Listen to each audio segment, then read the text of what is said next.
Good afternoon. My name is Fortunato, and this is my informative speech. I wrote this out in the field, and because of that, I didn't have any resources to come from. So what I did is, I was born in Germany. Well, not born there, but I was raised there, and so I'm using my past experiences as a resource. And main thing in Germany is, like everyone knows, throughout history there was the Holocaust. So that's what I did my informative speech on. And I'm pretty sure I can make this within 4 to 6 minutes without someone holding up a sign telling me to shut up. Since it was easier to learn about the Holocaust because I could go to the concentration camps, and there's 2 of them I did go to, and they were pretty graphic, I should say.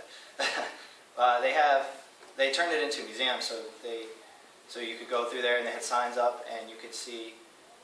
They had pictures, and it was all written in German, but they had English translation there as well. So, but when I was in Berlin, I heard this joke, and I was on this tour, so it was in Germany. It's illegal to yell Hitler and do the Sieg Heil thing. So it was just a little unsettling being in Berlin with this tour guide yelling at you. And but the joke goes like this: is Adolf Hitler went to this mental hospital to visit soldiers, and when he got there, he walked into the building, and everyone stood at attention and yelled "Hail Hitler!" all but one guy, and Hitler noticed this guy. And so Hitler walked over to him and said, "Do you know who I am?" And the man replied, "I know who you think you are." And Hitler said, "I am Adolf Hitler." And he said, the man laughed and said, "Sure you are. Last week I was Jesus Christ." The first concentration camp I ever visited was Dachau. This is one of the smaller ones, but it's still well known.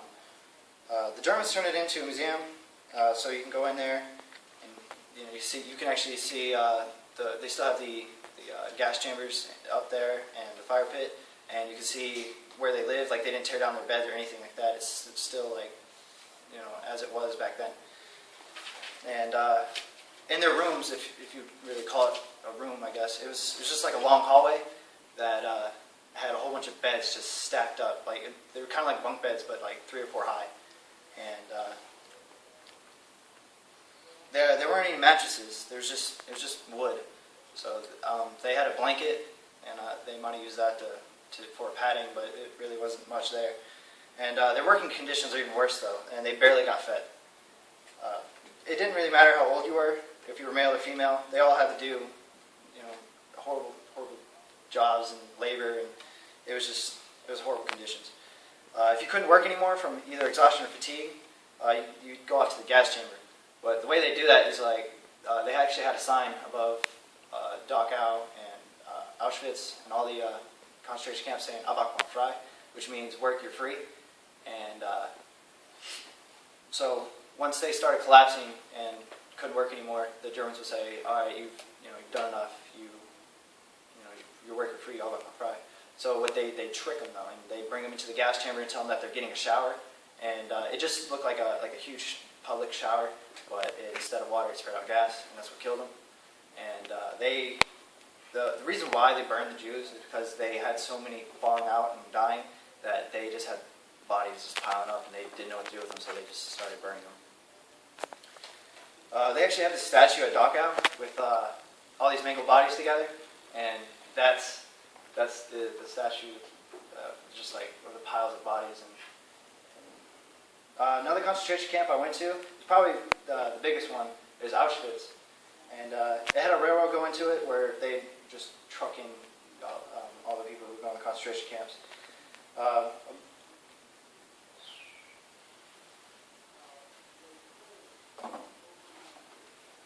But because Auschwitz was so big, it was heavily guarded, and they had the Jews outnumbered the guards easily.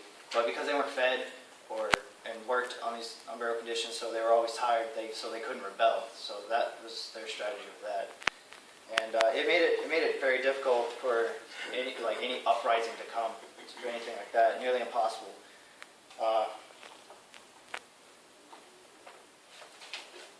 Even though I only went to 2 camps, and I learned a lot from those places with my limited resources, and so I used my past experiences and what I've seen at the concentration camps itself, like the message boards and stuff like that, and the audio message I got to see. I hope I informed you a little more about the Holocaust. There's also a lot of movies on it about the Holocaust that were pretty accurate. I was going to list some movies, but I didn't have any time. Schindler's List is a good one, though, if you want to check that one out. If you wish to learn more about the subject, you could watch one of these movies to get a better grasp on it. If you ever get the chance to go to Germany, you really should go to one of these camps and check it out for yourself. And it's really mind-changing. Like you can't really read in the book on their conditions and how it was. And it's just a good experience to get down there as well. So.